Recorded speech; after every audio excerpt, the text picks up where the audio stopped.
Namaste and good morning, everyone. I am Ritika Gupta, Assistant Director at IMPRI, Impact and Policy Research Institute, Prabhav Evam Niti, Anusandhan Sansthan. Extend my heartiest welcome to you all to IMPRI #Policy Talk.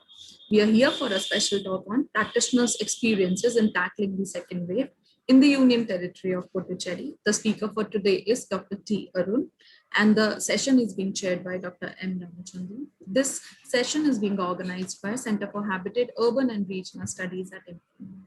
I would now like to request Dr. Arjun Kumar, who is Director at IMPRI, to introduce our eminent speakers further. Sir, over to you. Thank you. Thank you, Ritika, and welcome everyone for this very pertinent talk today. And this series we have been doing on the practitioners' experiences in tackling the second wave across all the Indian states and union territories to get a grip from what the uh, practitioners are experiencing and to share so that we all can improve and learn about what is going on. So today we are focusing on Union Territory and Puducherry, and we are so glad and to have our esteemed participants today. To chair the session, we have Dr. M. Ramachandran sir, who was former Union Secretary at Ministry of Urban Development, Government of India, and sir is also one of the very paramount figure for urban development, participatory development, and sir is also now recently voicing for vocal for local and the local governance issue. Welcome, sir. For the speaker for today is Dr. T. Arun sir. Sir is currently Secretary of Health and also Project Director of Project Implementing Agency, PIA, at Government of Puducherry. Sir also holds the position of Chief Executive Officer of Puducherry Smart City Development Limited. And sir has also been prior to this District Collector of Puducherry District. And sir is an IS officer of 2013 batch. So with this, I would now like to invite Dr. M. Ramachandran sir to give a brief opening remarks. And then we have prepared a small slide on the state of affairs of Puducherry relating to coronavirus pandemic cases, which will be presenting in 2 to 3 minutes. So with that, Ramachandran sir, over to you. Thank you, Dr. Arjun. Thank you for inviting me. I always consider it a pleasure sharing a platform with our youngsters who do wonderful work in the field. And I want to start by saying that if the fabric of our system, our society, our process is remaining united, it's because of the very pertinent contributions youngsters like Dr. Arun make to keeping the society together in addressing issues, problems. And this particular period, the pandemic which we have is something about which no amount of planning or academic training would have really worked. So it's a delight to be able to listen to youngsters who handle the issue. It was an open-ended sort of scenario where one had to be hands-on as far as addressing problems is concerned. Puducherry anyway is a very beautiful place, and I'm sure today the audience will be able to hear about how the administration under his leadership went about addressing this issue. We keep hearing all sorts of discussions, ideas about this pandemic, and I'm reminded of what one of my good friends told me, that we have all difficult news all the time, but sometime we should have one media bulletin about all the good things which are happening. In fact, I'm associated with the Foundation for Holding Values. They were saying they want to publicize what is the type of public support which came about in maintaining calm in the society during these difficult times. So in line with all those, I think what people need to appreciate is where there are no given guidelines and given systems as to how to handle a huge pandemic of this type. What attempts were made to bring about, to take local initiatives, to bring about changes, and also overcome the problems which are there. Now we keep hearing about the vaccine not being there. It is not that the vaccine is not there, vaccine is there, but we had to do a proper planning of how to reach out to all the people who need to take advantage of that. So probably a right beginning was to start with very senior citizens, and then it was supposed to travel down. I'm sure government would have parallelly made efforts to increase the supply of vaccine, but as everyone knows, it's not something which can happen overnight. So it is not that in policy planning, these things are totally ignored. These things keep happening. And during my days, civil servants were supposed to be anonymous. They were not supposed to come to the press and tell the press that this is how I'm doing, that is how things are happening. So there is a certain amount of anonymity as far as the civil service is concerned, but rest assured that the required efforts are always on, but it's a huge task to reach out to 90 crore plus people in the limited time. That is a big challenge as far as the country is concerned. Then we always talk about democracy and democracy at its extreme. That's what we always see. So if there are certain restrictions imposed as far as public behavior is concerned, if people are not volunteering to adhere to that, then the problems are bound to compound even more. And I'm sure that is something which many of our leaders and practitioners are experiencing in the field. It's one thing to state that you should move around with a mask only, sometimes double mask, keep the distance, but people happily ignore that. And most unfortunately, in the political scheme of things also, the message is not all that great as far as crowding and contributing to this process is concerned.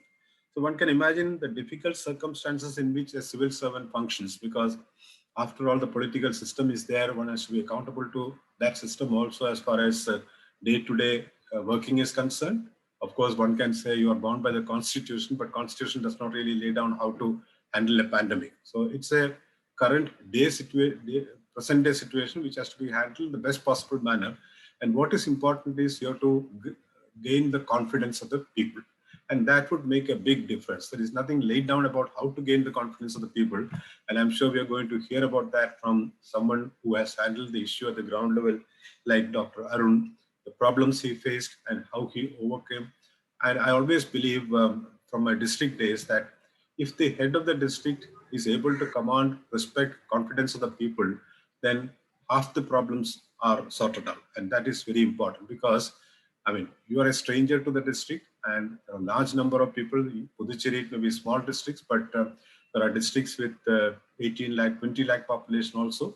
So the message goes out. And I'm sure Dr. Arun will agree with me. When we are at the academy in Mussoorie, we are told that the reputation of the officer spreads even before the officer reaches the place of posting. And that is also a significant factor because people all said and done try to find out whether this man who is there or this lady who is there, is he or she empathetic, considerate to my problems? And in that, I always emphasize the problems of the ordinary person. And that is what is important. So without taking more time, I think we could leave the floor to Dr. T. Arun, who has had the experience at the ground level. Now he is at the secretariat level in the Union Territory of Puducherry. And I'm sure there are lots of learnings. And this is a question of learning. And people keep talking about the Mumbai model. Mumbai was in news in the beginning because Mumbai was not doing well. But then the leadership took over and the commissioner of the municipal corporation decided to approach in a certain way. And now things are very much under control. So there are instances in the country where this type of individual initiatives and leadership and that firm and determined approach has made a difference. So I cannot preempt what Dr. Arun wants to say, but I really look forward to listening to him like all of you. And I think, Dr. Arjun, back to you with your presentation, and then we request Dr. Arun, if that is in order. Yes, thank you. Thank you, sir. And again, we'll just take 2 minutes to present the slides which we have prepared so that everyone is apprised also of Puducherry. So Anshula, ready? Anshula?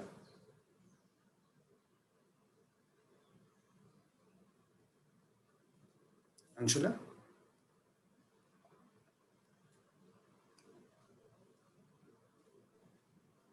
You're not audible, Anshula.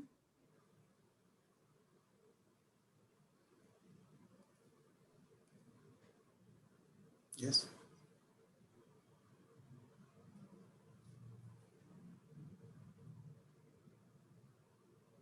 Anshula, please rejoin.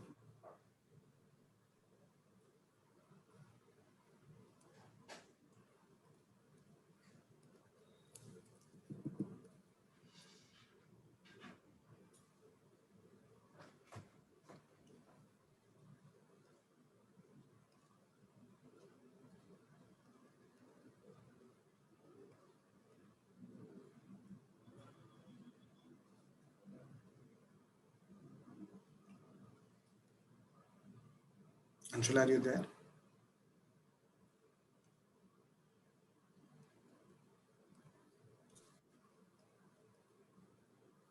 Yes, Anshula? I think there is a problem with her mic. No problem. I'll take Anshula over the call. So.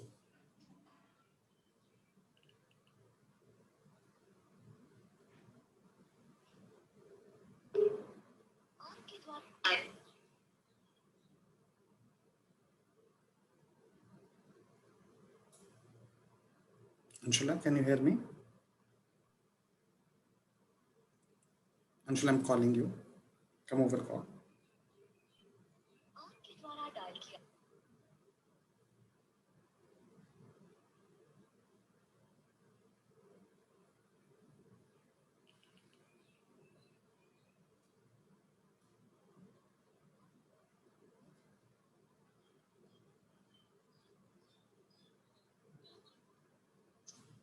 Yes, go on.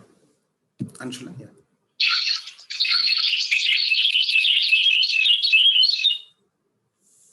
Yes, Anshula? Hello. Yes, please go on. Yeah. So good morning, everyone. Our team has prepared a brief overview of Puducherry before COVID-19, which we'll be sharing with you all. To set the background, here are the maps of the Union Territory of Puducherry, earlier Pondicherry, which comprises the former French establishments of Puducherry, Karaikal, Mahe, and Yanam, which lie scattered in South India. All the regions of Puducherry were under the French rule for 138 years, and in 1963, it officially became an integral part of India. Puducherry, which is also the capital of the Union Territory, is situated on the Coromandel coast of the Bay of Bengal. It is bounded on the east by the Bay of Bengal and on the three sides by Tamil Nadu. The main languages spoken here are Tamil, Telugu, Malayalam, English, and French. The Union Territory with legislature extends over an area of 479 square kilometers, and the total population of the UT is 12,44,464 as per the 2011 census. Coming to the socioeconomic indicators, we can see that around 32% of the population resides in rural areas. In terms of most indicators, Puducherry fares very well in relation to all India averages. It ranks 5th among all states and UTs in terms of per capita income and 4th in terms of progress on sustainable development goals. As we know, the pandemic, both the first and second waves, has greatly affected the population of the country, and Puducherry is no exception. During the first wave, Puducherry saw an accelerated phase of COVID-19 cases in the months following July and August 2020, and the numbers were then sustained till March 2021. And then since April 2021, there has been a steep rise in the number of reported and active cases and in the number of deaths, which we would consider the second wave.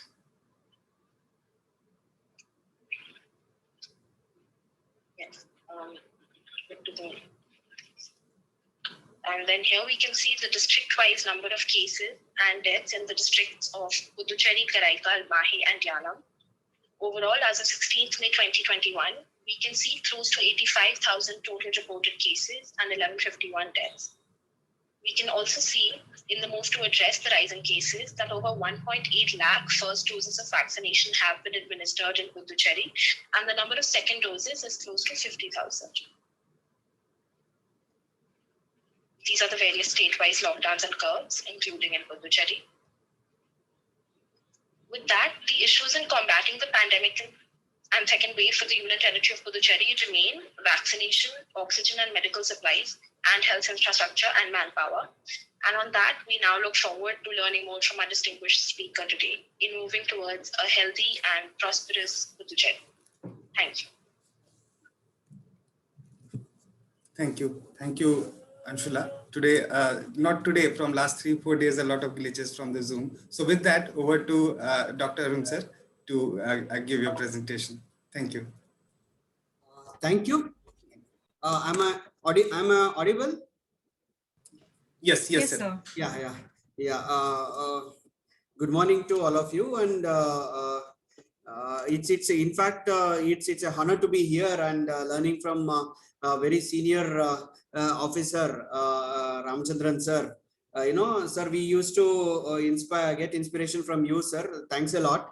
And the presentation was very brief. I'll just because I have seen when I was district collector in the last year 2020, and I was holding additional charge as a Secretary Health also. I just how cases started progressing in Puducherry.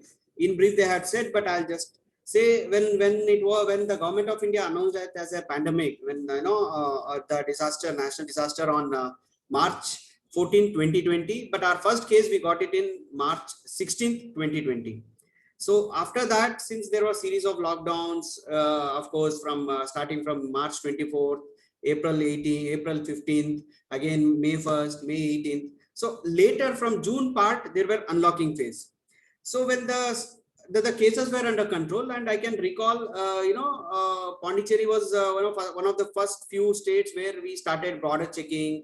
We started with the border, the closing of the borders and other things. A lot of tourists used to come, so screening of the tourists. So these were the initial, initiatives which were very at the very nascent stage. In fact, that time only Jipmar was only having the testing center, but now we have more testing centers. But from at one point of time in the month of April 16th, 17th and all, we used to have almost 30% positivity rate. From there, at the end of November till almost till March 1st, we were almost in the 1%, 2% of the positivity rate. In fact, it has reached even less than 0.5% in the month of Jan 2021 also. But from last 1.5 months, especially from last 1.5 months, the cases have raised so much, which has been overstretched. Of course, one of the reason might be wherever throughout India, the cases are rising, and Pondicherry being a very small place, whatever happens in Tamil Nadu, it is just reflective in Pondicherry. It has a ripple effect. Mahe and you would have seen the map also. Mahe and Yanam, whatever the cases in Kerala and Andhra Pradesh comes, more or less it reflects that. So this is one peculiar problem with Pondicherry. Though it's small, it is, you would have seen the map, it is almost within Tamil Nadu at major points. We have more than 82 border points, and most of the Tamil Nadu people are dependent on Pondicherry for even for commercial activity, industries, labors. So definitely the cases started rising, elections were there, and there are mutations also. Throughout India, there are mutant strains available. So these are the reasons why there are a huge rise in the cases. And now I'm sure there is almost 20-25% positive rate consistently from last 15 to 20 days. And this has taken a lot of our efforts on the beds and other things are started to fill up. This is one thing. So of course, our the core challenges in the COVID management, I can say the core pillars are, one is the testing. So we have to increase testing. We have been, almost testing almost 9,000 to 10,000 tests per day for a population of, for a 15 lakh population, 10,000 per tests per day is a huge, and that is what we are doing. We have, we have opened up COVID focus centers, vehicles, almost 20 vehicles are all on the streets. At the micro containment zones, there are special testing vehicles for industries, officers, wherever it is available. We have gone to a stage where people are chasing away the testing teams. We have tested last week. We don't want to get tested. So to that extent, in many places, we have taken the help of the police also to get tested. So testing, of course, we are touching around 9,000, 10,000 tests every day from last 2.5 months. And from last 1 year onwards, every day 5,000 tests used to be a routine for us. This is one, irrespective of Sunday, holidays, and other things. Second is the triaging. I can say specifically the triaging is very happens in a very meticulous way in Pondicherry. We have started with the triaging at home. Whenever any positive case comes, when a team of doctors would directly visit the house, they will triage at the house. It is as per the Government of India ICMR guidelines, whether the patient is fit for home isolation or hospital admission. Say home isolation, there are some parameters like comorbidity, the symptomatic, asymptomatic, this kind of profiling is done, whether the house is fit enough, whether they have separate rooms or not, separate bathroom or not. So based on this, the triaging is done by the team itself at the home. So we don't want, initially the patient used to come to PHC, get tested, get triage at the PHC level. So now there is no such thing. The triaging at home happens. Then if a person requires hospital admission, the doctor team would intimate the war room. From the war room, they will come and pick up and send them through an ambulance to the hospital, concerned hospital, wherever it is, beds are available. So this is one thing which is happening. Apart from that, we have integrated with the IVRS system also. That is, it will go to our war room. Whatever the Mumbai model is being told everywhere, the same kind only, the same kind setup, where we are triaging through teleconference also.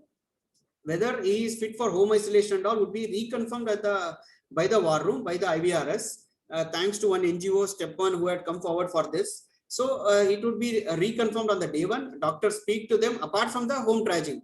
Then from day 2 to day 15, every day the call will go at a prescribed time at around 11 a.m. on a daily basis.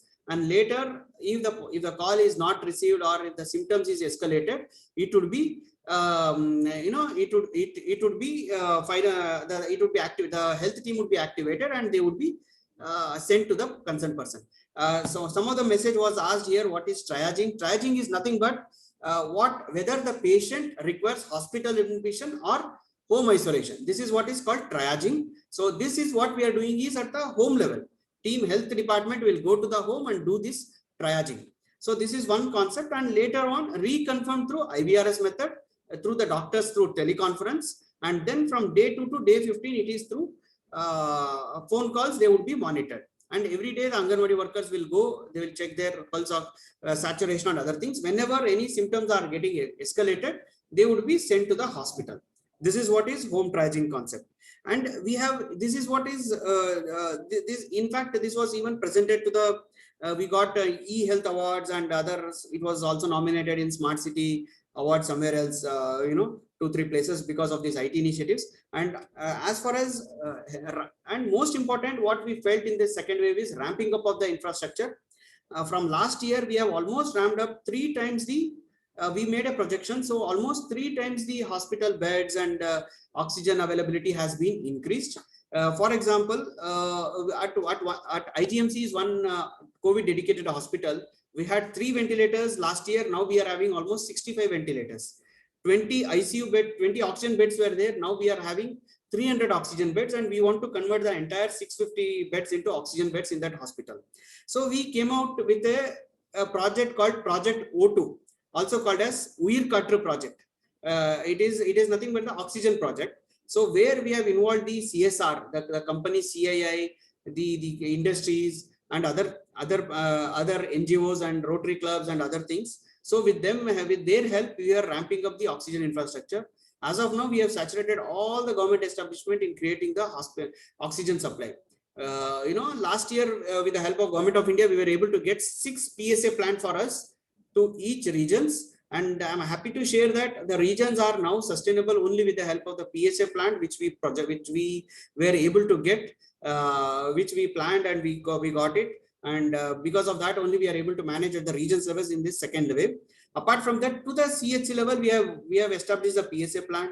Industries, many industries, steel industries are there. We started converting their nitrogen, this one into oxygen,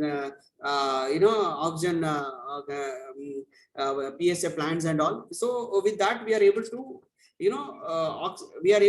ramp up our hospital infrastructure from 560 total oxygen beds to today we are having almost 1,800 oxygen beds, and we have plans for another 1,000 oxygen beds here in Puducherry. One thing, this is one thing which we are catering now. As of now, there were no major embarrassment of not denying patients at the hospital or deaths because of non-availability of oxygen. That has happened till now. That has not happened till now in Pondicherry. Touchwood, it should not happen future also.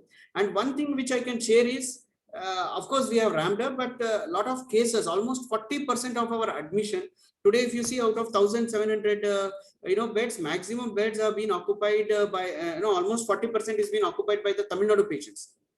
Of course, they are also live. I agree that. So that is what we are. What my point is, we are catering to the other regions also, other states also. We have seen patients from Bangalore coming here and getting admitted. The limited point is the hospital infrastructure has been ramped up and another 1,000 beds would be added. So these are some of the things which, and of course the containment measures, whatever is the Government of India's guidelines has been issued with formation of micro containments, the relief measures, the IT initiatives, including e-passes and other things are also being initiated in this region. With the support of our Honorable Governor, Lieutenant Governor and the governments. So we are able to, ramp up our hospital infrastructure, target the home isolation, give maximum, care to the persons affected by this. And hopefully with now we have had the restrictive measures also. Hopefully in another coming weeks we might see some reduction in the cases. Positivity rate started declining. Hopefully in another 2-3 weeks we might be able to see some some improvement in the entire things. Thank you. Thank you, sir, and thank you, Ananda. Thank you. Thank you, sir. If I may ask just a follow-up to that, so what has been your experiences since last year, the first wave and this second wave, some of the significant things if you can add. And Yes. One thing also I thought to ask you as a practitioner, in terms of the interventions by the state, in terms of livelihood support or be it a stricter measure for lockdown and other things, what do you think the critical parameters you're looking at? Is it the positivity rate, doubling rate, or the vaccination rate? So these were two questions if you can, sir, address them.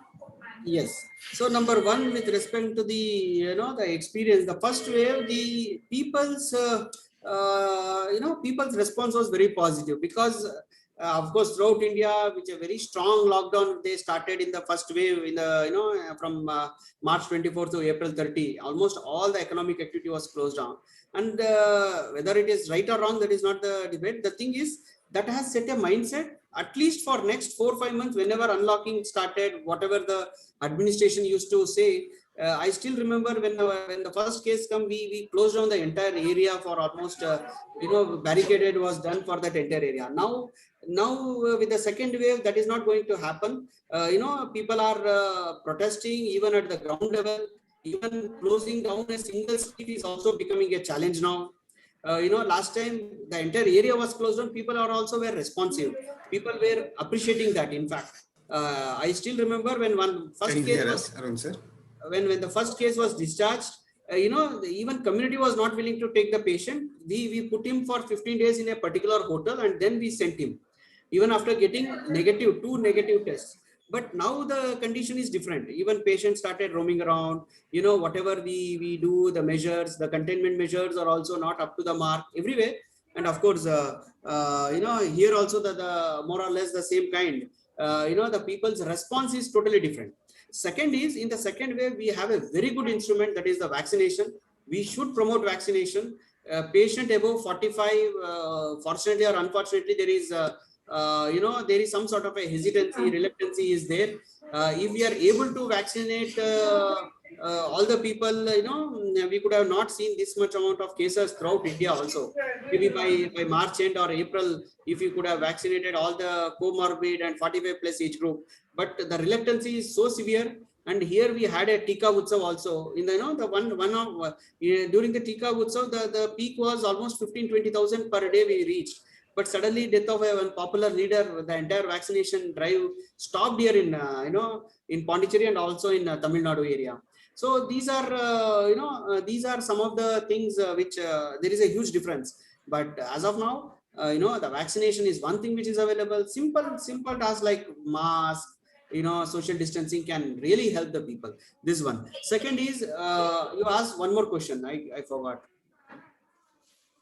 This was regarding vaccination only, right? Yeah, this was regarding vaccination. Other, I was thinking that in terms of the support, since now central government is giving all the power to local governments to take the curbs like lockdown or what kind of restriction. So what are the parameters you think in your view which you are considering? Is it the doubling rate, positivity rate, Yes. or vaccination? What is the parameter for these kind of procedures or rate support? Three things. One is the doubling rate, the positivity rate, and third is the hospital utilization should also be taken.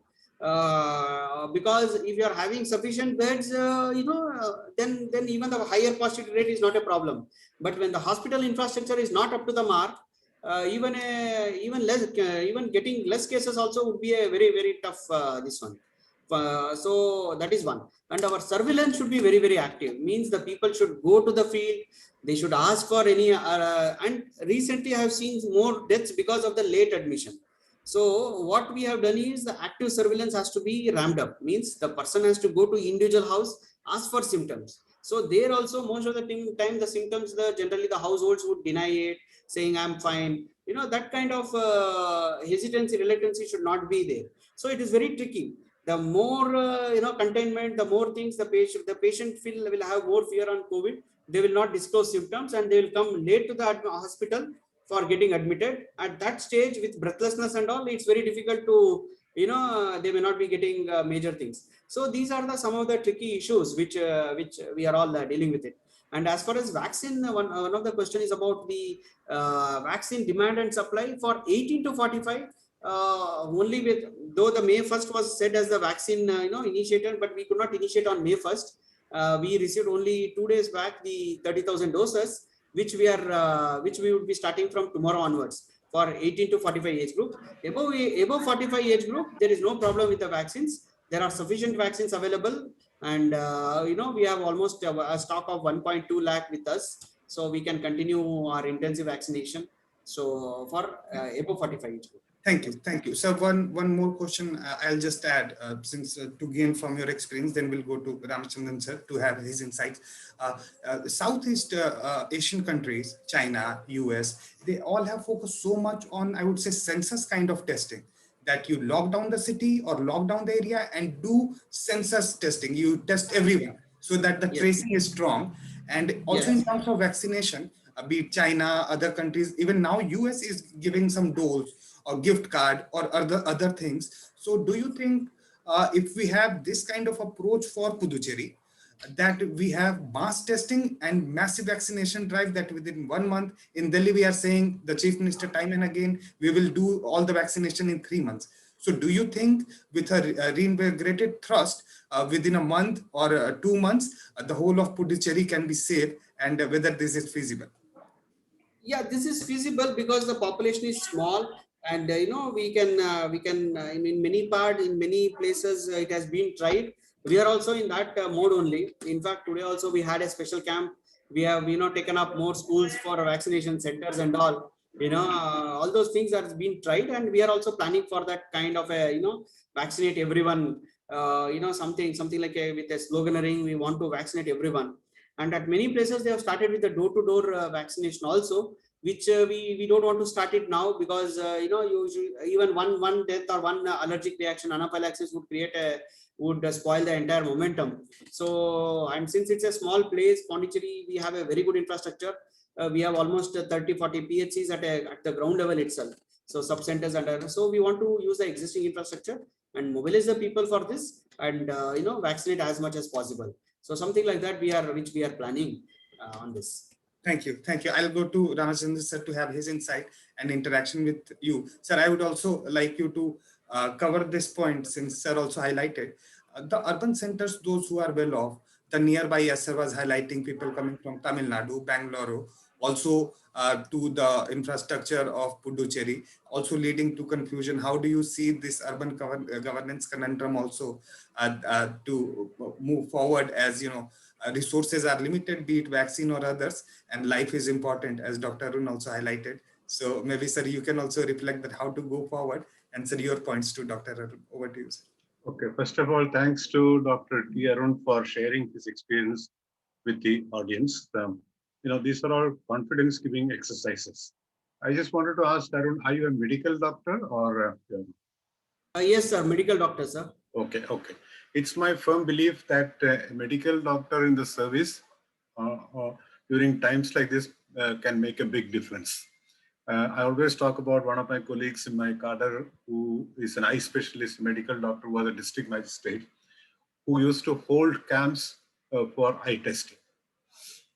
That is one way of sharing one's expertise and experience. And I think in the case of Dr. Arun, probably that background also made a big difference, because he could approach the problem more confidently, and he could also address the technical aspects of it much more confidently. That is one important factor. And to all those who criticize the All India services, I must highlight this point, that this service is a mix of people with varied experiences. There are doctors, there are engineers, there are management specialists, there are other specialists who all come into this one service, and then they become part of a scheme of things where people can look up to these leaders for support, help, and assistance during difficult times. That's a clear message which is coming out. Now, 2 or 3 small points I would like to flag. Arun, if you can keep a note of it. One is, I just wanted to ask, I mean, coming from Kerala, I always have this attraction for literacy. Did the high literacy in your union territory make a big difference as far as people's understanding, approaching people's and making people understand is concerned? Did it make a big difference? Was that a given positive, number one? Number two, since you hold charge of the smart city also, I suppose the smart city ICC, the Integrated Command and Control Center, probably would have been set up, and that would have come in handy for during a situation like this, that you could make that very what is called the war room, from where monitoring was easy, contact was possible, deployment was possible. I think in very many places probably you also would have done link patients with doctors or people who have problems with doctors. That makes a big difference. Probably that also would have been easy for you. I'm delighted to hear that you could deploy CSR funds for this in this process. And that's another innovative way of doing things. We have to look for resources all across, what is possible and what can be brought together. And I think this is a good initiative as far as Puducherry is concerned. He also mentioned about augmenting oxygen supply. Sometimes for a smaller place, probably it becomes easier to take care of these things. But as we have seen in the country, it is not all that easy to suddenly augment oxygen supply. So you have to have advanced planning and you have to tie up. Now, I recall recent readings. I recall Puducherry is one place where the health infrastructure is really good. I think your health infrastructure parameters are one of the best in the country, thanks to the earlier governments which have invested a lot. So I think one plus point to start with is the good presence of medical infrastructure. I'm sure that works in terms of doctors' availability, their keenness to attend, the nurses and others, maybe the ASHA workers and others. We would have brought in Anganwadi workers also, I suppose.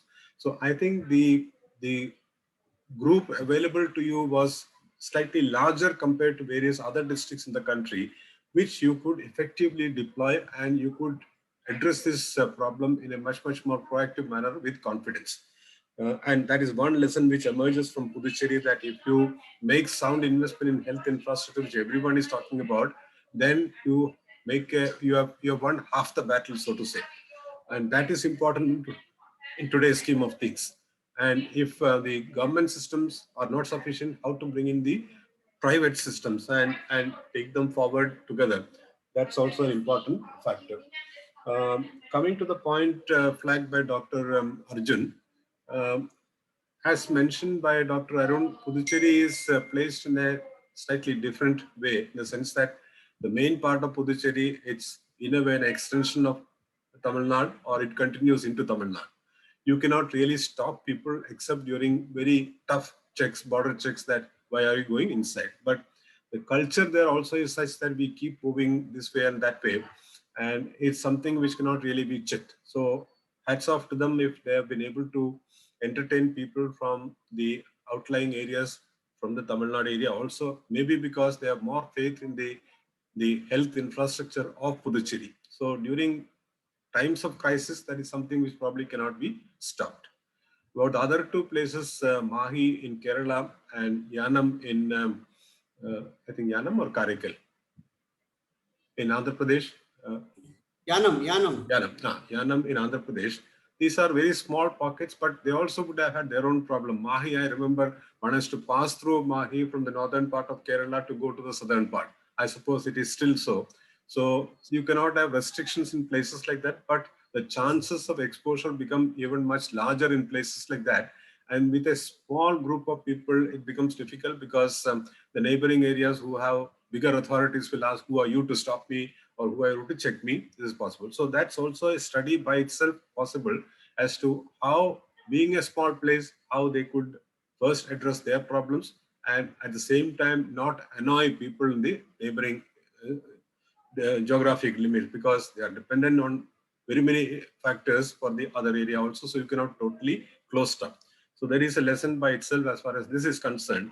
That also sort of confirms a theory that we cannot have artificially defined urban limits. Dr. Arjun would agree with me that Delhi cannot be defined as Delhi only, because Delhi stretches into NCR also. So UP or Haryana cannot take a view that this is my state, I'll do it the way I want. because the very idea of a national capital region is it extends into the neighboring areas, because the main core area itself cannot, take care of all the requirements of population in future. So we have to have this largeness of approach as far as our neighboring areas are concerned, and the planning has to be such. And here I think what would need to be highlighted is the Tamil Nadu should not remain content with Puducherry's planning only. Tamil Nadu should look at what is happening in the areas immediately adjoining Puducherry, so that people there do not have a feeling that, oh, because we are part of Tamil Nadu, we are denied these facilities. If we cross over to the other side, we will get these advantages. And in a slightly lighter vein, I must mention, Dr. Arjun, years back, when the sales tax rates were different, people used to order for vehicles from Puducherry and get it. Like in the north, people used to get it from Chandigarh. Those were the days when one took advantage of this. So it should not confine to a situation where I take advantage of everything you have, but when it comes to giving you or being part of your scheme of things, I do not do much.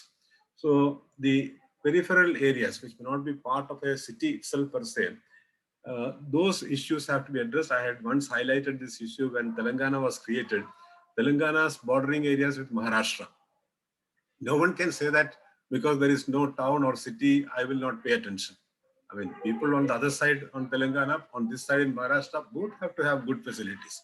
So in our overall urban planning process, we have to look at defined urban areas, and beyond that, what needs to be extended. And if you recall, there was one scheme at one time where peripheral areas issues were addressed and extra funds were provided, but somehow we do not seem to reach anywhere, because we do not have a constitutional definition, constitutional identification of such areas.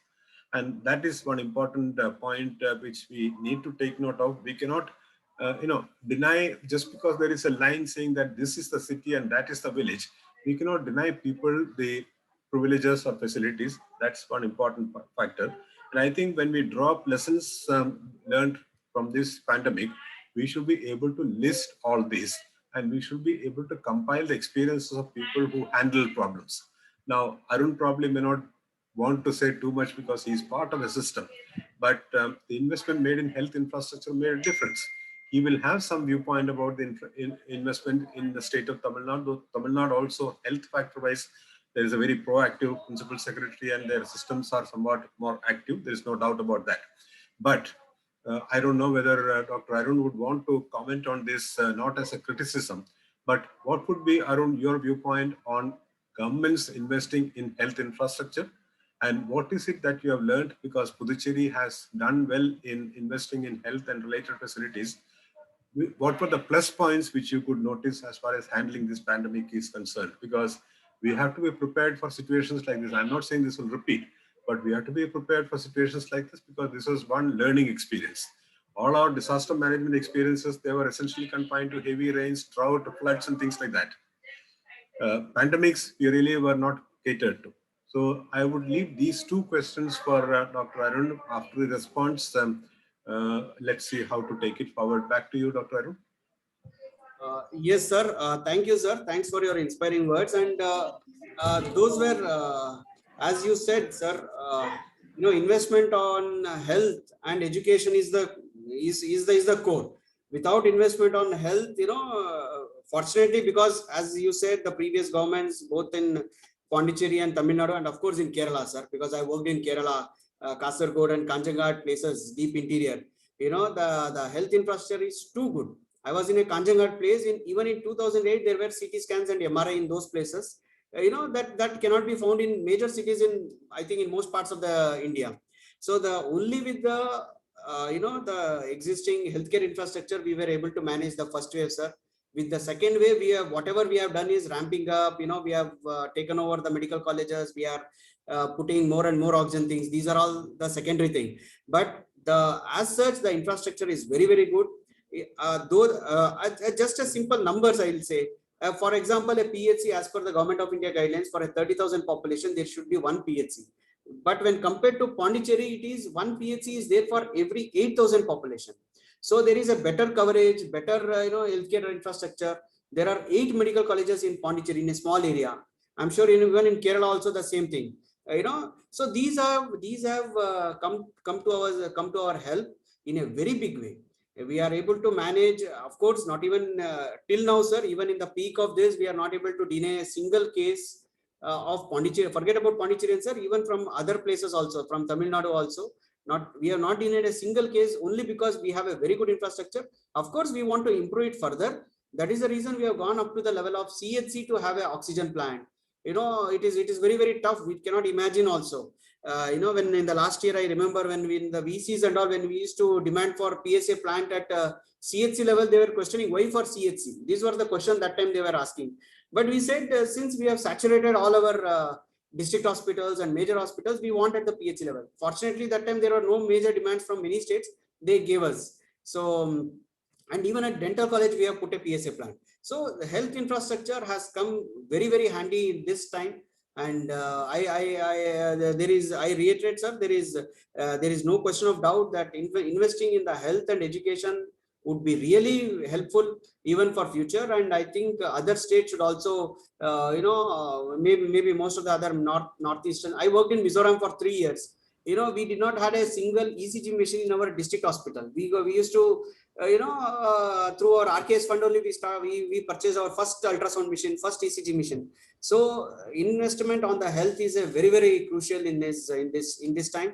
And I'm sure again, third wave, at least India should not face this type of a catastrophe in the third wave, sir. We should ramp up our hospital infrastructure, the healthcare infrastructure, the human resource, the availability of the goods, medicines, testing kits, all those things has to be ramped up. Unless until these things are made, it is becoming very, very tough in the future also, sir. I think. Dr. Arvind, one question which has also come, I will also quickly amend it. This question is coming time and again, that like we have Ayushman Bharat, that central scheme. How are you taking care of the citizens of Puducherry for their private out-of-pocket expenditure on health, since during this pandemic that is going high, and Amar Sen and Jodre says that if you are on that border, you just fall back. So is there any provision you are looking into that? So that, sir, one thing, one of the best practices which I forgot to share is, till now, no person has spent from his pocket for treatment, be it testing, be it treatment, be it for funeral services also. Testing is totally free at government setup. In the hospital setup, we have kept a cap. But be it RT-PCR or RAT, testing is totally free in a government setup, sir. And second is, treatment is totally free in government setup. Not just in the government setup, even in private medical colleges also it is free. We are replacing the consumables. What we have told is, you give us the bed, you give us 100 bed from your medical college, whatever you use it, we will replace as a consumable. For example, if he has used say some 1000 PPE kit for a particular patient, we will replace it. If he has used some 20 vials of remdesivir, we will replace it. So till now, patient has not paid anything for their COVID expenses, except some private cases who directly go and they want something like that, except that. But both at government setup, testing, even food, even treatment, and also for ambulance charges and funeral also. So nowhere pay. So that is one of the reasons where people could not feel the pinch of COVID also, I can say in other way, because anyway, even if any person is infected, you go to oxygen, even ICU, and you will come back, without their expenses. So fortunately, sir, even in the first wave and second wave, though there were two different governments also, we were able to ensure that totally it is free. And of course, Ayushman Bharat is there. We have given that option also. Here, even BPL people are covered under the Ayushman Bharat coverage. We have converged the Ayushman Bharat with this. So that caters whatever is it, they through the Mitras, they can be enrolled and they can claim the hospitals are entitled to claim. That is different. But apart from that, irrespective of the the income status, it is totally free, even admission in the private setup also.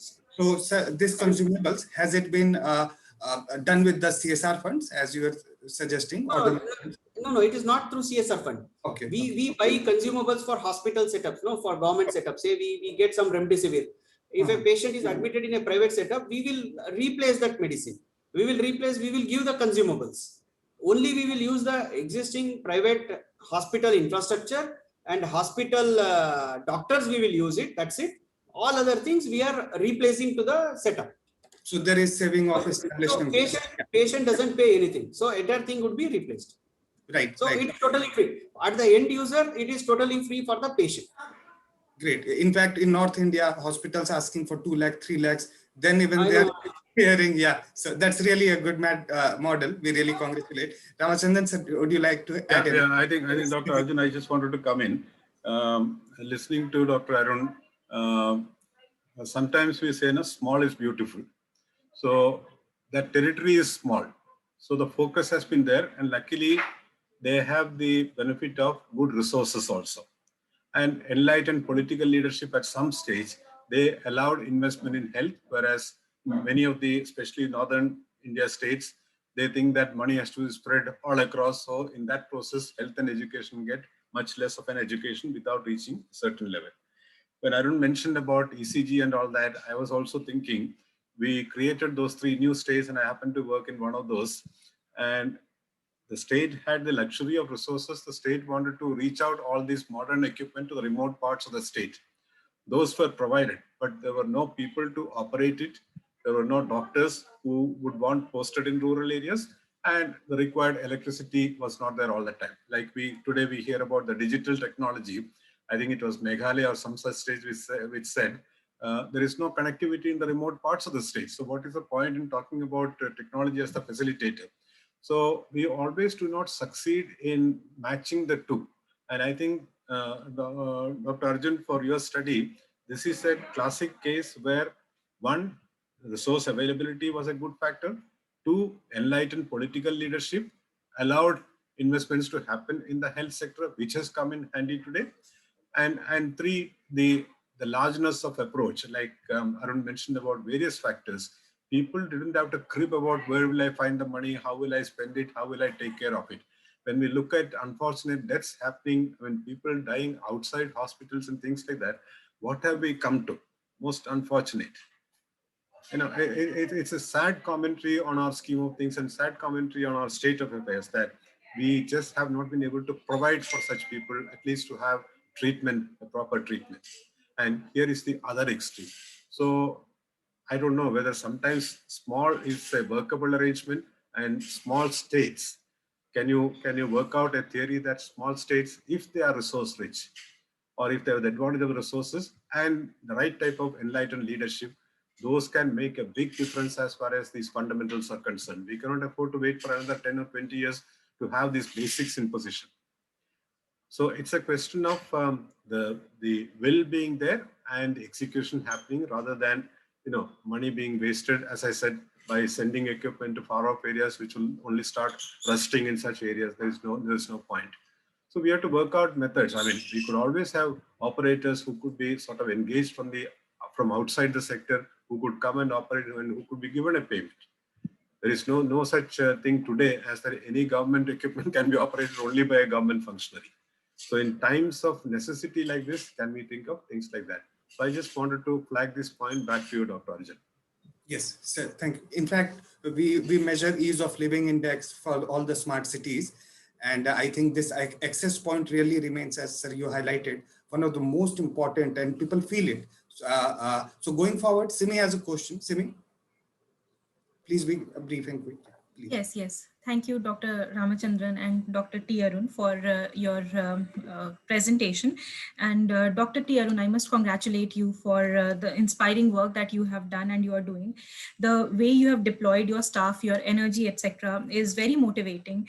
And my questions are very pointed about how have you, the ground level workers that you are working with, ASHA workers, Anganwadi workers, what steps have you taken to ensure that they are fully protected before they are sent to be, they are ventured out in the field? Second is, do you attribute the brave combating of the virus in your union territory to the centralized decision making? Less of politics is there, which makes the role of administrators more streamlined. And a third is that there were elections in your union territory. Do you see it as a reason somewhere that the union territory faced some surge during and after it? And apart from this, are you taking any steps to promote awareness among the youth to come forward for vaccination, and also so that they can also create a ripple effect to motivate the elderly to come to shed their vaccine hesitancy? Yeah. So Thank you, ma'am. Yeah, with respect to your first question, that is regarding the protective kits for the ASHA workers and others. So that in the first wave itself, we had given some sort of a training and orientation for everyone, how it spreads, what is COVID. We started with the basics, the mode of spread and other things, and we have ensured regular supply of the protective gear, shield, mask, gloves, sanitizers, and regularly it is streamlined. The system is in place. So at any point of time, they could not creep about, when we go to the field visit also, they were having extra. In fact, we used to keep them extra so that, if you find someone who is not having on the roadside, if he's not having mask, you please give one extra. So these were some of the intervention done at the ground level. And few people were, by themselves used to give and all. That is one thing. So this is one. And even for healthcare workers also, a similar kind of training, orientation. This was done in the month of February 2020 itself, when the government of India had a VC with all of us. So we used to, give the same setup to the down below. This one. Second is with respect to the elections. Of course, elections was one of the reason for the surge, because it is everywhere, and Tamil Nadu is also Kerala, and here we face elections. But the variant elections, the elections helped in the spread of the variants. All those things have definitely had an impact, because we are seeing after counting and results got over, and after polling dates, many candidates started getting COVID and were admitted. So these are typical examples which we can attribute. This one. Third is on awareness about the vaccines, which we have started. As I said in the beginning, youths have come forward for the vaccines. And this part of the country, somehow the vaccine coverage was very, very low. We have been taken steps, and hopefully from tomorrow onwards, we start vaccines for the 18+ category. Many would come forward for the vaccines. So these are the things. And fourth question is about the politics, the politicians, and they're definitely they have the and during ours was at the end of their term and all. So they were also very proactive. I have seen our most of the ministers visiting our wards with the PPE kit. It really inspired all of us, not just me. The doctors, most of the time, doctors used to crib saying, we wear our PPE kit for so many hours. You don't know anything. When the leader of the state goes, when the government, yesterday, in fact, our honorable LG went to one of the ward. She had been wearing her PPE to the ICU and the casualty and all in a COVID dedicated hospital. It really inspires the entire team. It is like a symbolic measure that we are with you. So this has really helped us, and their suggestions, whatever the suggestion comes, in COVID, as far as I consider, no suggestion is bad here. Whatever any suggestions is there, would be some sort of an incremental improvement would be there. So a lot of suggestions would come, and since it is we have for a 15 lakh population, we have almost 30 representatives. So each they are the voice of the people. So whatever suggestions they give and they ensure. Even we have taken their help in creating awareness for, especially with respect to the vaccination, and they were very forthcoming, especially relief measures at the constituency level, containment measures. They were very, very instrumental in helping the administration, and they were all supportive. So these really helped her. As sir was telling, small is beautiful. So sometimes this has helped in the delivery of the healthcare services deep below. So otherwise, I have seen in many places, patient not getting beds, patient not getting, all those things would be very, very minimal. Even as simple home isolated patients would also be known to the politicians here. It's a small place. So they will ensure everyone is, safe, their constituency people are safe. So this has really helped here. Thank you, sir. Thank you so much. Thank you. Thank you so much, Dr. Arun, for finding time, and you also had a meeting. Just to conclude, I'll go to Dr. Ramachandran to give his concluding remarks, and any way forward, a few parting words, Dr. Arun, then you can also tell, then I can have a word of thanks. Just, yes, sometime. Any audience questions, Dr. Arjun? Sir, I tried to cover some of them. Yes. Okay, good. So thank you, Dr. Arun. It's people like you, who remain beacons of hope in times like this. And once again, Dr. Arjun, I must say, See, people criticize the system of district administration. In times of crisis like this, there is one leader everyone looks up to. I mean, a politician is the political representative, of course, is a leader, but he or she is a higher level policy making role, which he or she is supposed to play. But the actual ground level action is at the level of who is guiding the destiny at the level of the district. Arun, you have one district or more than one district? We have two districts, sir. Two districts. Karaikal and Pondicherry. Mahe and Yanam comes under Pondicherry district. Okay, okay, yeah. So it's a manageable size also. That also makes a difference. And as you rightly mentioned, if you have 5 ministers, you are seen all over, in that limited area. So political representatives also have to become active in a scheme like this. You can compare it with a state like UP where I have worked. I mean, the minister may be seen in some remote parts of the state only once a year or so, quite possible. So there is no such pressure, whereas here I think the pressure of people on the elected representatives also is very strong.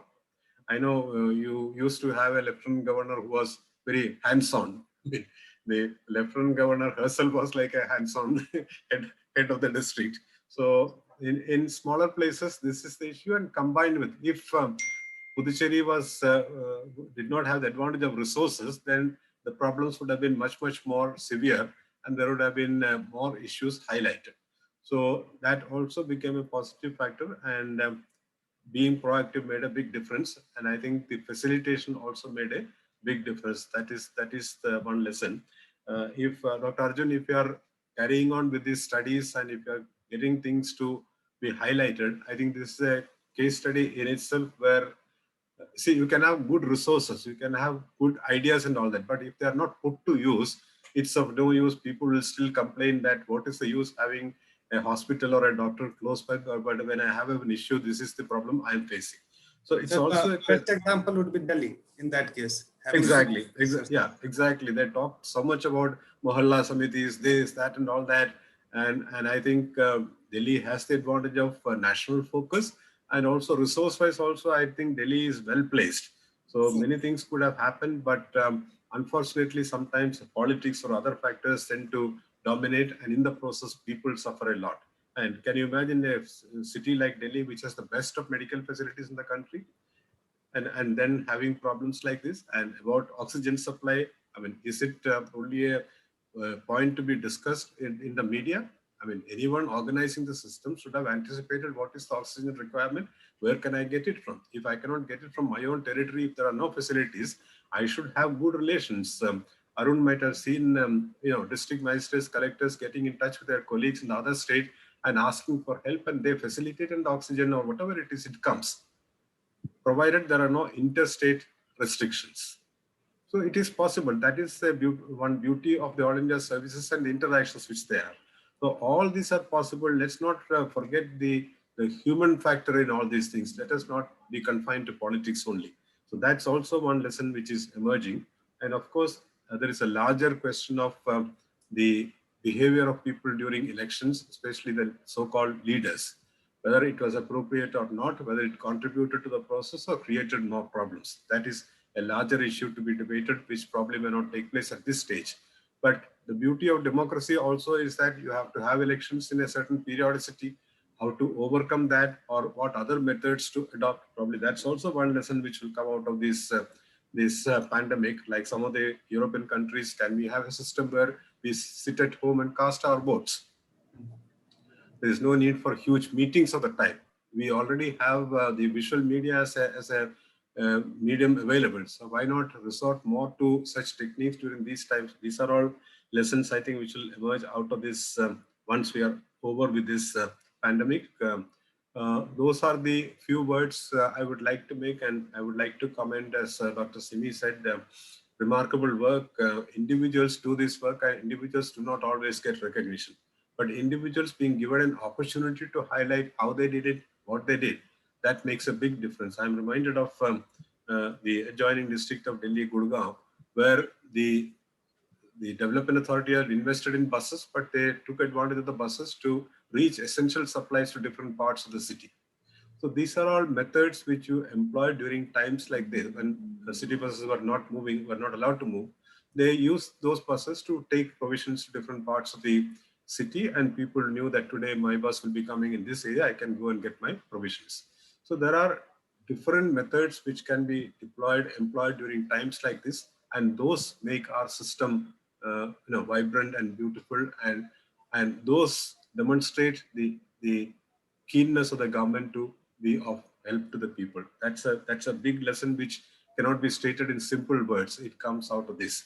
Imagine a system if we did not have something like this, and if it is all left to one particular department or so, how would people be able to get the relief? That is a question which will have to be discussed again in detail. So thanks, Dr. Arun, and continue with your activity and succeed in covering everyone and having healthy people who do not have problems. All the best to Puducherry for this.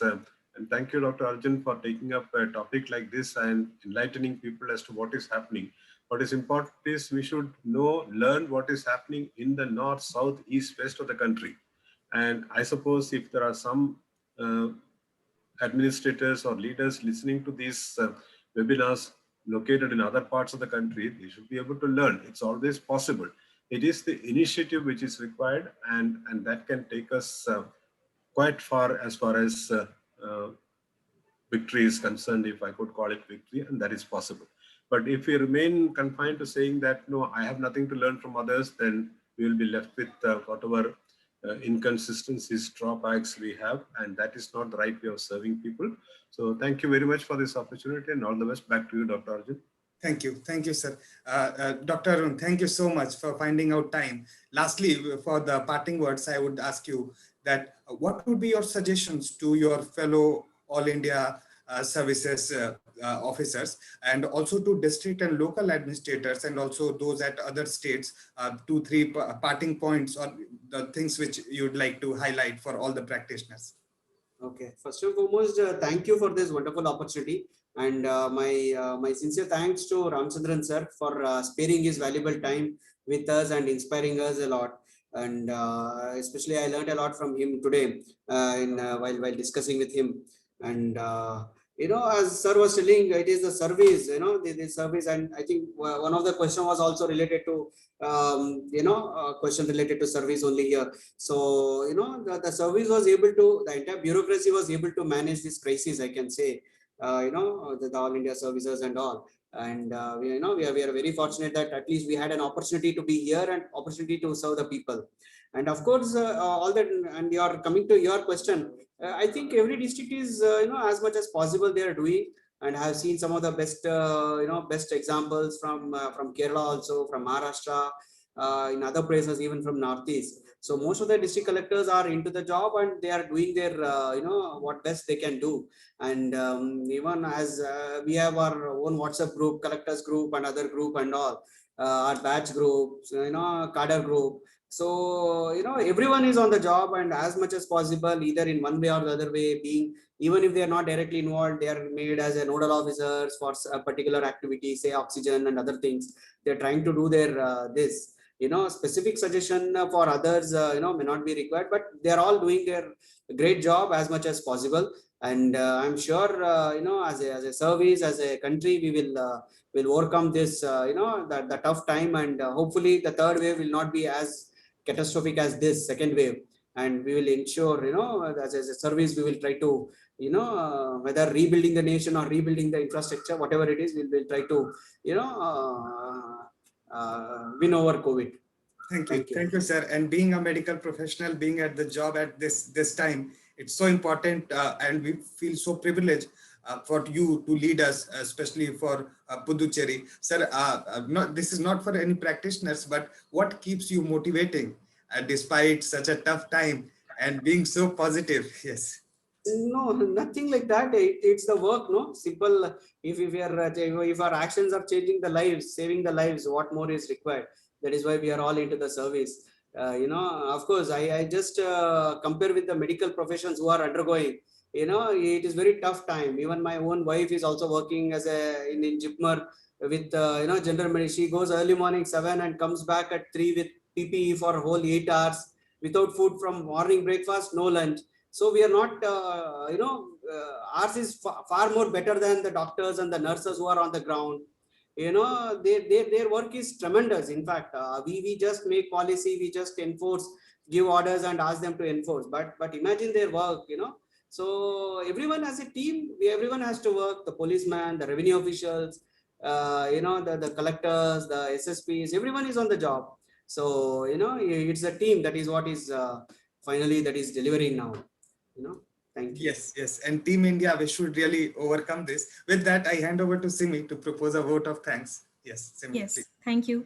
Thank you, Dr. T. Arun. Your optimism and positivity is just amazing and humbling and also fascinating.